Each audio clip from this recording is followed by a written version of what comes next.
Somos Alexandra Sin y Alba Rocosa, juntas Abogacía y Consciencia, y hoy os damos la bienvenida a una nueva entrevista. Hoy tenemos con nosotras a Lluís Casado Esquius, psicólogo, economista y mediador, experto en inteligencia colectiva. Lluís está focalizado en encontrar nuevas respuestas para los nuevos retos en la incertidumbre y la complejidad de las organizaciones. Entiende que todo ello se superará si cambiamos nuestros modelos mentales y avanzamos hacia procesos que impliquen una mayor inteligencia colectiva, que es de lo que hoy os vamos a hablar. Lluís también es autor y coautor de varios libros, y entre ellos El mapa del conflicto, Conflict Mentoring, y el último de ellos, Liderazgo inteligente. Y conocí a Lluís personalmente en el programa, en el curso superior de Derecho Colaborativo que está impartiendo la UB junto con la Asociación Catalana de Derecho Colaborativo y el ICAP. Nos compartió parte de lo que hoy vamos a hablar, que es el concepto de la inteligencia colectiva, de la que cada vez se habla más, y no duden en invitarlo. Bienvenido, Lluís, a nuestro canal. Muy contenta de tenerte aquí.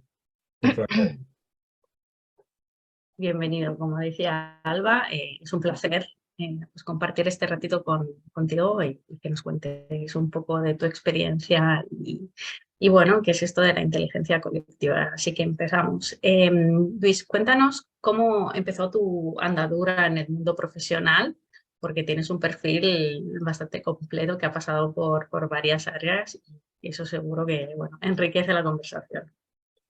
Bueno, yo empecé interesándome por la administración de empresas y por eso mis primeros estudios en la universidad fueron en economía, y al acabar los estudios me puse a trabajar como economista. No sé, igual tuve mala suerte, ¿no? Porque me empezaron a encargar temas presupuestarios y de control presupuestario y de previsiones de ventas y tal. Y al principio, claro, esto es tu primer trabajo y te ilusiona todo y te gusta todo, pero cuando ya llevas un tiempo allí, te empiezas a preguntar, oye, yo me tengo que pasar la vida así, haciendo sumas y restas, y va a ser que no, ¿vale? Entonces, no sé, quizá di un bandazo y me pasé al otro lado. Me dije, pues mira, ¿qué es lo más alejado de lo que estoy haciendo ahora? Pues seguramente la psicología. Y dentro de la psicología, ¿qué es lo más alejado de lo más alejado? La psicología clínica. Y entonces me puse a estudiar psicología clínica, ni siquiera psicología de las organizaciones. Entonces, para que os hagáis una idea de yo soy un perfecto ejemplo de persona vocacional, ¿sabes? Yo sé a dónde voy, ¿no? O sea, yo estaba haciendo mis controles presupuestarios y me ofrecen hacer las prácticas en un hospital psiquiátrico. Entonces, yo compatibilizaba con una cierta dignidad hacer control presupuestario y prácticas en un psiquiátrico, ¿no? Entonces, bueno, llegó un momento en que uno tiene que optar, porque si no, la salud mental ya empieza a peligrar, y opté por el psiquiátrico, ¿no? Y me decanté hacia la psicología, ¿no? Hablando en serio, al principio, y en aquella época, estoy hablando lógicamente en razón de mi edad, de hace unos años, eran dos mundos que se veían como completamente separados, ¿no?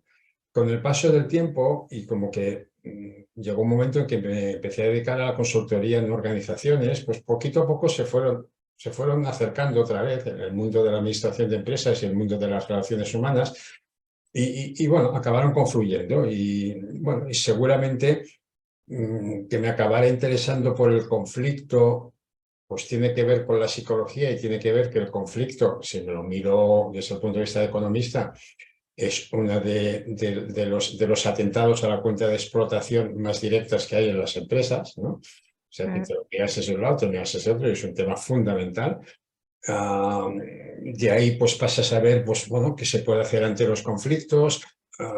Te hablan de la mediación, dices, bueno, pues es buena idea esto de la mediación, y vas buscando. Y mi vida, yo creo que ha sido, bueno, a partir de esa síntesis, un camino de búsqueda. Y de momento, porque aspiro todavía a evolucionar un poquito más, pues mi última etapa, pues me he metido con el tema de la complejidad, la incertidumbre y la inteligencia colectiva como respuesta, ¿no? Y ahí estamos, ¿no? Y para empezar con toda esta experiencia, ¿no? de consultor, ahora nos cuentas con más detalle. pero asesorando o sí, ayudando a organizaciones a solucionar pues, a lo mejor los pollos o no tan pollos que tengan dentro, o organizarse mejor, aportarse mejor. ¿Cómo definirías qué es un conflicto, el concepto del conflicto? Pues mira, para mí un conflicto es simplemente una mala gestión de las relaciones en discrepancia.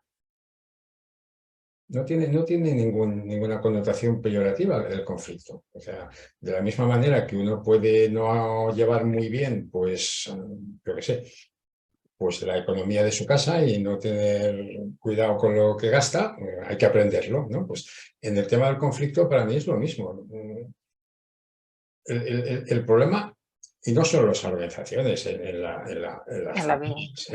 pareja, es un mundo apasionante el conflicto en la pareja. No, claro, desde la perspectiva del psicólogo clínico, porque tienes ahí concentrado en dos personas y en un espacio reducido toda la teoría del conflicto ahí en pequeñas dosis, ¿no? Bueno, llega un momento que cuando estás mirando las organizaciones, claro, te das cuenta de que hoy en día, para que una organización pueda funcionar bien, necesita mucha diversidad interna. Es decir, hoy en día una organización jerárquica, burocrática, tradicional, en la que hay 3 sabios, los jefes habitualmente, que saben mucho, y los operarios que cumplen sus tareas religiosamente, pues no tiene mucho sentido. Primero porque los de arriba es imposible que sepan todo lo que necesitan saber. Claro. Y que no se me ofendan los líderes, pero esto hoy en día es imposible, porque la complejidad externa es tan grande que vaya, ni la inteligencia artificial puede con ella, ¿vale? Y las personas que están en puestos menores jerárquicamente, pues cada vez tienen más ideas y están más preparadas y tienen una cosa que los de arriba tampoco van a tener nunca muchas veces, que es el contacto directo con los problemas, con los clientes, con las situaciones de cada día, ¿no? Entonces, o somos capaces de aprovechar todo ese potencial que tenemos ahí, porque necesitamos esa diversidad, o vamos a acabar todos peleados. Y para mí el conflicto aparece cuando no sabemos gestionar eso. Uno de nuestros inspiradores intelectuales, ¿no?, que es el señor, un sociólogo francés de unos 100 años, 102 años en este momento, que sigue activo, que se llama Edgar Morin, en una conferencia en Barcelona dijo una frase que se me quedó grabada. Él no hablaba de conflicto ni de organizaciones, pero la frase decía: la complejidad es enemiga de la violencia.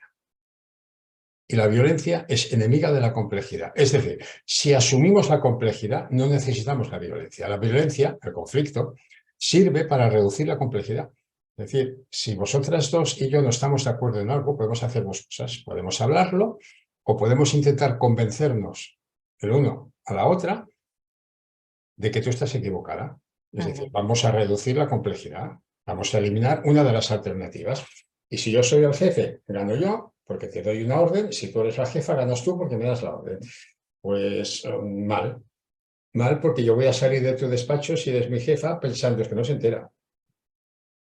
Esta está encerrada en su despacho todo el día, no ha visto un cliente desde el mes pasado. Yo cada día veo 17 clientes y sigue pensando que sabe lo que hay que hacer. Pues ya está, ya la hemos liado. Tenemos una situación diversa, de discrepancia, y la hemos gestionado fatal. Y ahí aparece el conflicto. Luego, evidentemente, el conflicto, ese descalado del conflicto es muy interesante. Si la cosa queda ahí, vale. Pero si la cosa se va repitiendo y vamos escalando el conflicto, ya acabo personalizando el conflicto. Entonces ya no es que seas una persona que no te enteras, es que eres una inútil.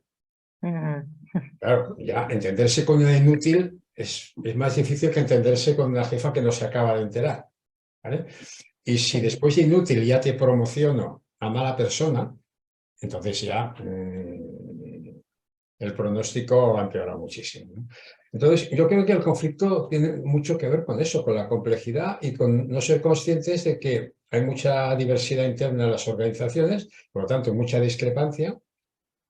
Bien, necesitamos la discrepancia para ser competitivos, Y si nos asustamos, pues la liamos, ¿no?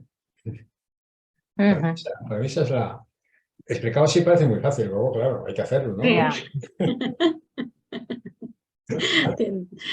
El hecho de que haya o no apertura para intentar crecer con el conflicto, pues ya es Claro, otra cosa, ¿no? claro. Y ahora que dices esto, Alexandra, hay una expresión que a mí no me gusta, eso de la parte positiva del conflicto. El conflicto no tiene ninguna parte positiva.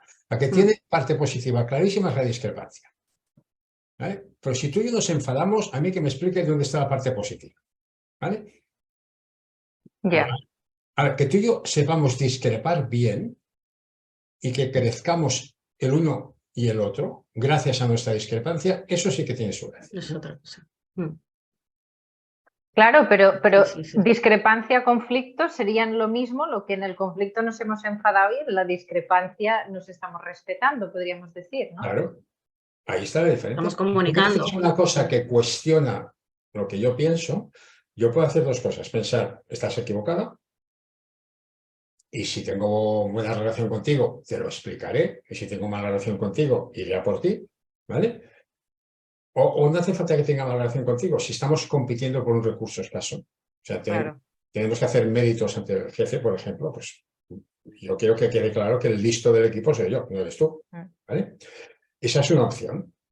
Vamos a competir, a ver quién tiene razón.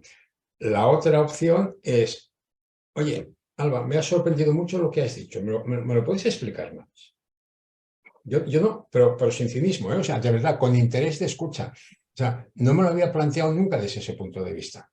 Y quiero entender por qué una profesional inteligente como tú dice una cosa que a mí me sorprende, que no la he pensado nunca. Ahí está la diferencia, ¿eh? Y no es menor la diferencia. No, es un cambio de paradigma, nuevamente. Siempre estamos hablando de esto, pero... Y eso nos llevará dentro de un momentito seguro a la inteligencia colectiva, ¿eh? Porque tiene mucho que ver con lo que estamos hablando. Sí. Pues esta era la siguiente cuestión. ¿Qué es la inteligencia colectiva y en qué nos puede ayudar? Mira, la inteligencia colectiva en principio es un método, ¿vale? Pero aspira a ser una cultura. Es decir, en las organizaciones en las que eso funciona y se acaba integrando en el día a día de los profesionales, acaba por convertirse en pautas de relación, en pautas de comportamiento, ¿vale? En las que, en el ejemplo anterior, esta especie de mini role-playing que hemos hecho Alba y yo, oye, me interesa que me expliques por qué estás diciendo lo que estás diciendo, se convierte en un hábito normal. Por ejemplo, en las reuniones, ¿vale? En lugar de buscar quién tiene la razón, vamos a intentar entender por qué tenemos posiciones tan distintas. Muchas veces es que tenemos posiciones tan distintas porque no puede ser de otra manera. Por ejemplo, es imposible que si yo estoy trabajando en los servicios centrales en una empresa, vea las cosas de la misma manera que si estoy trabajando en una delegación territorial. Porque mi percepción, mi mirada es distinta. Entonces, cuando yo veo un protocolo desde servicios centrales, lo veo necesario porque hay que homogeneizar la manera de trabajar. Cuando miro ese mismo protocolo desde una delegación territorial, lo veo como una intromisión de servicios centrales que quieren fiscalizar y controlar lo que hago. Y el protocolo es el mismo, ¿eh? Bueno, regular o malo, pero es el mismo, ¿vale? Entonces, o nos enfadamos por el protocolo, o tenemos una mirada distinta en la que aceptamos que yo estoy legitimado desde servicios centrales para querer homogeneizar las cosas, porque necesito homogeneizar cosas. Y aceptar también que yo estoy legitimado desde mi mirada territorial para querer que se respete la diferencia de mi territorio. Porque también es cierto. Y fijaros que la rentabilidad de esa empresa va a mejorar si aceptamos que las dos miradas son correctas. Porque claro, eso nos aumenta la complejidad. Descaradamente. Es mucho más sencillo decir, no, hay un protocolo único para toda la empresa y al que no le guste que se fastidie. Ya está, se ha acabado. Sí, se ha acabado con el coste de que la cantidad de quejas, la cantidad de sabotajes al protocolo y la cantidad de conflictos que habrá, pues será enorme, ¿no? El otro camino aparentemente es más costoso, aparentemente, ¿no? Le cuesta dinero a las empresas son los conflictos, no las conversaciones, ¿no? Entonces, la inteligencia colectiva, pues como os decía, primero es un método, con aspiraciones de ser una cultura. ¿El método en qué se basa? A ver, se basa en hacerse una pregunta como muy elemental. Si estamos hablando de relaciones, ¿quién es el sujeto? ¿Quién es el protagonista de una relación? Parece una pregunta tonta, pero hay dos maneras de contestarla. Podemos decir, hay dos protagonistas, tú y yo, que somos los que estamos en esa relación. Vale, ahí estamos marcando como protagonismo la diferencia. Pero hay otra manera de contestar. La protagonista de una relación es la relación. No es yo y tú, sino es la relación, es decir, nosotros. Es decir, la inteligencia colectiva cambia el sujeto a partir del cual trabajamos. Por ejemplo, en un proceso de negociación, los protagonistas somos tú y yo. Tenemos intereses contrapuestos, ¿vale? Tenemos recursos que podemos intercambiar, tenemos voluntad de negociar y llegar a un acuerdo, nos hacemos concesiones y llegamos a un acuerdo. Pero llegamos a un acuerdo tú y yo. Los protagonistas están claros quién son, ¿vale? En inteligencia colectiva no hacemos eso, porque aspiramos a que el acuerdo sea mejor. En negociación hay concesión, por lo tanto, en el acuerdo siempre habrá pérdida, ¿vale? En inteligencia colectiva aspiramos a que no haya pérdida. Es así de presuntuosa la inteligencia colectiva.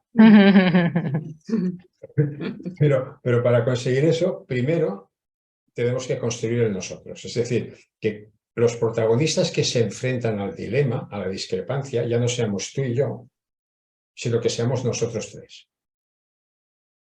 ¿Vale? Por tanto, como método, la primera parte del método de inteligencia colectiva busca construir el nosotros. Si nosotros tres ahora estuviéramos en el inicio de una sesión de inteligencia colectiva, por ejemplo, yo qué sé, para hablar de nuevas maneras de abordar el conflicto, ¿vale? Somos tres profesionales interesados en el tema, tenemos perspectivas distintas, ¿vale? Vosotras sois juristas, yo soy psicólogo, vosotras sois mujeres, yo soy hombre, vosotras sois de una edad bastante joven, perdón, ¿no? Y yo soy una persona de una edad bastante madura. Bueno, tenemos muchas diversidades entre nosotros, ¿vale? ¿Vale? Perfecto. Eso no es un inconveniente para la inteligencia colectiva, sino que es un factor de éxito. O sea, si tenemos que construir algo nuevo, generar un emergente en el argot de la inteligencia colectiva, las ideas que surgen de nosotros les llamamos emergentes, ¿vale? Contra más distintos seamos, mejor. Porque si todos pensamos igual de entrada, ya, pues la solución ya la sabemos. No vamos a tener nada nuevo, ¿vale? Entonces, tenemos la diversidad, perfecto. Ya es un buen factor para meternos en la inteligencia colectiva. Segunda cuestión que nos plantearíamos. ¿Por qué es importante para cada uno de nosotros encontrar vías alternativas para abordar el conflicto? Y entonces cada uno de nosotros explicaría por qué le interesa el tema de nuestra conversación. Y pueden ser intereses completamente distintos. ¿Vale? Muy bien. De entrada, cualquier interés que manifestemos cualquiera de los tres queda validado automáticamente. O sea, se parte del principio de que cualquier, obviamente, si nos lo estamos tomando en serio y no estamos haciendo broma, Sí. Cualquier aportación que haga un profesional en un proceso de inteligencia colectiva está legitimado para darlo. Por lo tanto, queda validado automáticamente. ¿Vale? Tercera parte. ¿Por qué es importante para nosotros conseguir llegar a un acuerdo para abordar conjuntamente ese tema. Ahí lo que buscamos es que aparezca la interdependencia, es decir, que tomemos conciencia de que yo solo puedo contestarme esa pregunta, sí, y seguramente como que no soy tonto, pues vamos, mi respuesta no será tonta. ¿Y Alexandra puede hacer eso sola en su despacho? Sí, como que no es tonta, seguramente tendrá buenas ideas. ¿Y Alba puede hacerlo? Sí. Pero lo que buscamos es tomar conciencia de que si lo hacemos los tres juntos, seguramente las ideas que saldrán ahí serán mejores que las que nos van a salir individualmente. Porque el diálogo nos va a enriquecer y nos va a abrir la mente.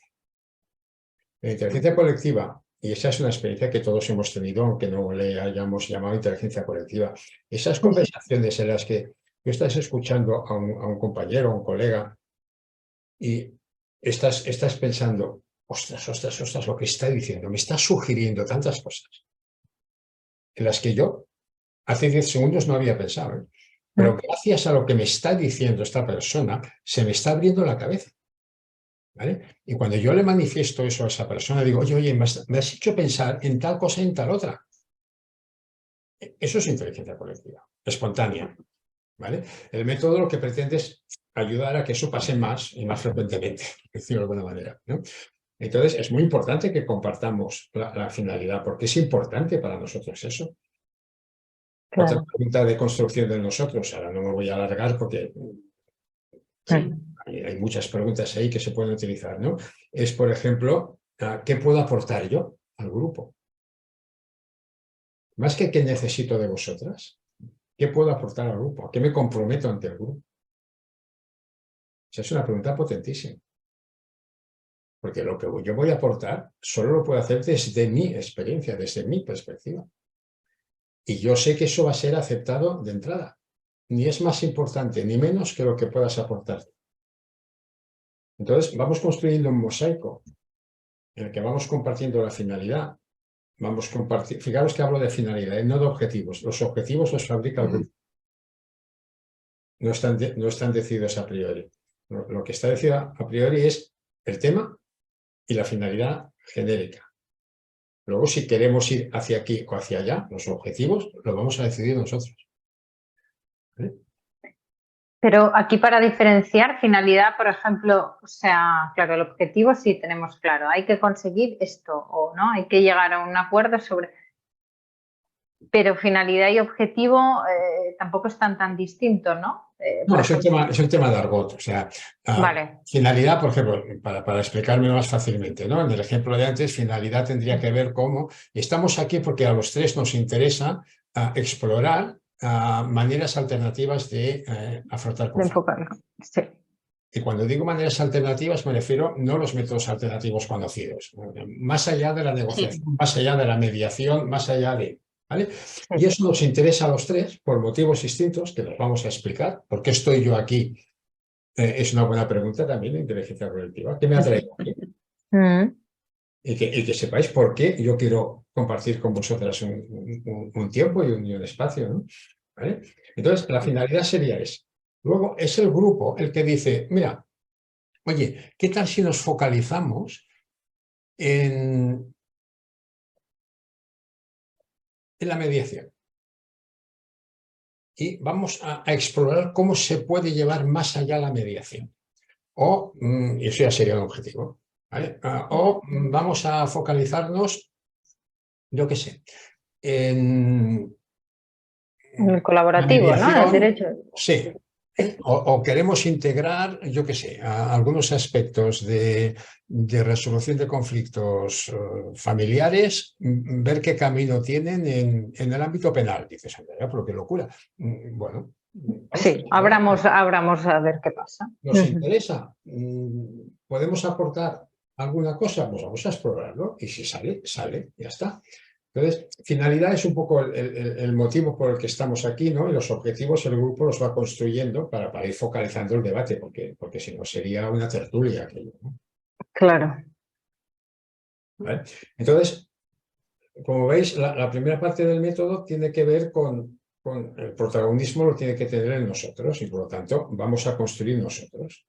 Y cuando ya vemos que tenemos clara esa interdependencia, compartimos objetivos, hemos generado maneras de mirar las cosas, sabemos a qué puede aportar cada uno. Por tanto, yo digo, ostras, pues si sale un tema de estos, yo se lo voy a pasar a Alexandra, porque bueno, es que sabe un montón de ese tema y yo no sé.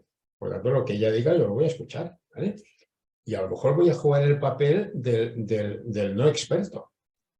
En inteligencia colectiva un papel muy interesante es el del no experto, la persona que está escuchando a la persona experta y dice, ¿y eso por qué?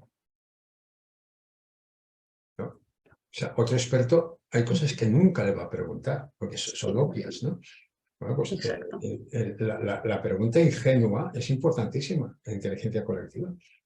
Por eso en grupos de inteligencia colectiva grandes, en equipos de trabajo, el papel de los novatos, de los nuevos en el equipo, de las personas recientemente incorporadas, es fundamental. Porque están escuchando a los veteranos que dan por supuestas muchas cosas y ves a la persona que acaba de llegar, está así y dice, oye, no entiendo nada de lo que decís, os estáis haciendo... Esto es mucho más fácil, ¿eh? Y el crío o la cría aquel de 25 años está cuestionando a los gurús del equipo. Pero es que esto es así, sí, seguro que pasa. De decir, Claro. pero ¿por qué os liáis con toda esta historia? Claro, Sí. claro, oye, estáis para allá, estáis muy mal, ¿eh? O sea, esto es mucho más fácil. Claro, si estamos en ese contexto de clara interdependencia, el gurú del grupo, en lugar de decirle tú calla, que no has salido de la universidad todavía, le va a decir, oye, adelante, te escucho. Cuéntame más. Claro. ¿Vale? Ese es el punto importante. Y la experiencia dice que de ahí salen cosas increíbles, que un cuarto de hora antes ni podíamos imaginar, pero segurísimo. ¿Vale? Entonces, una vez para no alargarme más, una vez nosotros ya está más o menos construido, viene el debate sustantivo ya sobre los temas que hemos decidido que queremos abordar. ¿Vale? Allí los métodos normalmente son métodos muy integrativos, es decir, para respetar la discrepancia se trabaja con integración de aportaciones.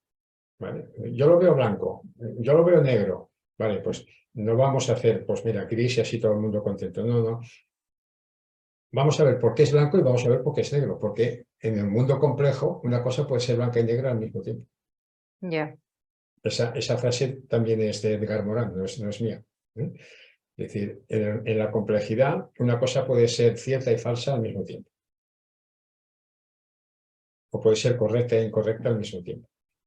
Nada nuevo. En resolución de conflictos, y vosotras sabéis de eso, no sabéis si has acertado la táctica hasta que la has probado. En un proceso de mediación, tú llevas un rato ahí diciendo, bueno, que pregunto, no pregunto, pregunto, no pregunto, pregunto, no pregunto. Y dices, vale, pregunto. Y cambia el contexto de la reunión, dices, qué bien que está. Pero igual que ha funcionado, te cargas la sesión. Yeah. Y eso no lo sabes hasta el final. Y dices, hombre, si tienes mucha experiencia, la pifias menos veces. Más que la pifias menos veces, te callas más veces. Y ante la duda, no preguntas. No tienes tanta necesidad de demostrar que eres el mediador, ¿no? Ya me entiendes eso. Sí, tanto. Es a posteriori que lo ves, ¿no? Pero hay un mundo de exploración. Exacto. ¿Sabes? Claro, entonces imaginaros cuando eso se está convirtiendo ya en una cultura de trabajo, el escenario que nos abre, ¿no? En ese equipo, ¿no? Y si lo llevamos, por ejemplo, al derecho colaborativo o al mundo de la mediación, sin negar, y el otro día en la sesión de derecho colaborativo salió este tema, sin negar la dificultad del tema, porque ahí hay intereses contrapuestos, en algunas ocasiones muy contrapuestos, ¿vale?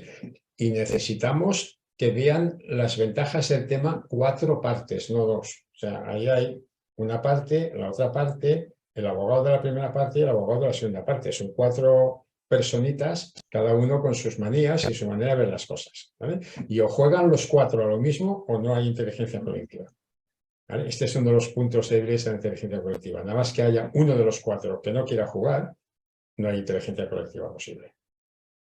Porque si uno se pone a competir allí, se carga completamente la dinámica colaborativa, ¿no? Porque no hay nada que hacer. Si uno oculta información, te das cuenta que aparentemente hemos llegado a un acuerdo, pero luego entre sesiones hace una maniobra, pues no hay ni inteligencia ni colectiva. O sea, Claro. no hay nada ahí, ¿no? Entonces, sin negar que no es fácil, si tú visualizas una reunión en la que realmente se construyan nosotros, entre las dos partes con sus letrados, ostras, da un potencial a aquella reunión tremendo. Sí. ¿Vale? Y si no se puede, pues mira, vamos a utilizar un proceso más ortodoxo, más clásico de negociación, ¿no? Lo que sea. Porque no, es una opción que tenemos y si sale bien, fantástico, y si no, pues plan B. Hemos perdido pues un ratito, ya está. Bueno, a veces se pierde o no. Digo, perderlo o a veces lo has ganado porque aquello que has tratado te va bien para... Sí, puede haber dejado algún pozo, no he llegado a ningún acuerdo, pero bueno, algo ha dejado ahí, ¿no? Claro. Y si las dos personas enfrentadas no sé, se miran un poquito menos mal, pues mira. Exacto. Esa idea de entrada, la opinión de la otra parte queda legitimada, es muy potente. ¿Vale? Y si una de las partes no puede hacerlo, hay que trabajarlo. Es decir, ¿qué te cuesta para validar lo que está diciendo la otra persona?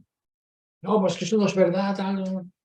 Quiere decir que hay necesidad de escuchar más. No estamos hablando de quién tiene razón, estamos hablando de si la otra persona tiene derecho a opinar lo que opina. Claro. Esa diferencia hay que recordarla muchas veces. O sea, tú puedes discrepar del otro, claro que sí. Lo que no puedes decirle al otro es, tú no puedes pensar lo que piensas. Y mucho menos no puedes sentir lo que sientes. Vale. Eso en psicología es pecado mortal. No puedes enfadarte por esto. ¿Perdón? Que no puedo enfadarme. Tú puedes decirme que consideras que es inadecuado enfadarse. Puedes no estar de acuerdo con mi enfado. Pero negarme el derecho a enfadarme, a ver, ¿dónde está escrito eso, no? Claro. Pues cuando uno está más enfadado que el otro, estamos muy polarizados Claro. y cuesta. Pero sí que Y ahí, es verdad. muchas veces, entonces, nuestro papel es de facilitadoras de que la dinámica sea inteligente colectivamente, haciendo intervenciones como esta. Oye, no, perdona, disculpa. Me gustaría que cambiaras un poco tu respuesta. O sea, no estás de acuerdo con su enfado, pero no puedes cuestionar su enfado. ¿Te parece? Claro, claro. Porque muchas veces tu trabajo es en esa línea, ¿no? Es más activo a lo mejor que en un papel de mediadora estricta, ¿eh? Sobre todo al principio, que tienes que ir recordando que hay unas reglas del juego que hay que cumplir, ¿no? Es un método muy, muy interesante y ya nos estamos acercando, bueno, al final de la entrevista, Lluís. Te queríamos agradecer por compartir este tiempo con nosotras, por las explicaciones, por casi ya un esquema del método que nos sirve para entenderlo mejor, ¿no? Y yo creo que muchas veces, pues, el hecho de no respetar un poco esa diversidad de opiniones, no sé si es ya por cultura o por cada uno pensar que lo suyo es más importante, pues evita, ¿no?, que podamos enriquecernos de estas soluciones. Completamente de acuerdo. Sí.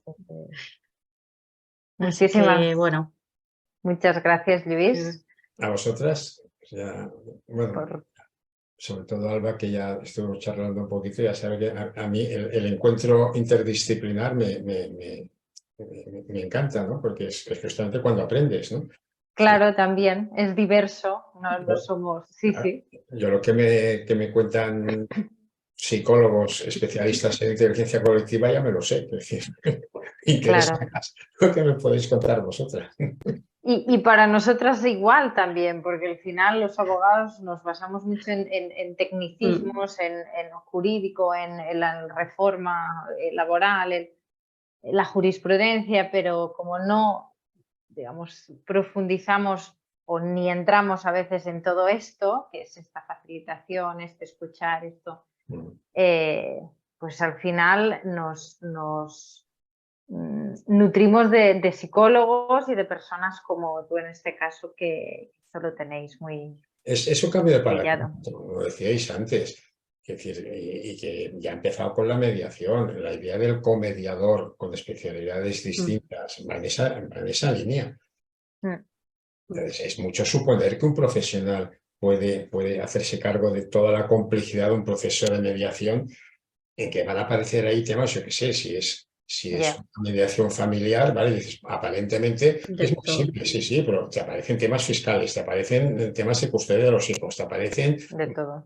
te aparece una empresa patrimonial que tenían esa familia, que no se acordaban de ella, y que resulta que el accionista es el tío del hermano del primo. Sí. A ver, y eso se lo tiene que comer con esa imparcialidad y esa neutralidad una persona sola, por favor. Ya, sí, es verdad, toda la razón. Es el ejemplo de complejidad, totalmente. Así que muchas gracias por tu tiempo y estamos en contacto. Que vaya muy bien. Venga, muchas gracias. Adiós, Luis. Muchas gracias, Luis.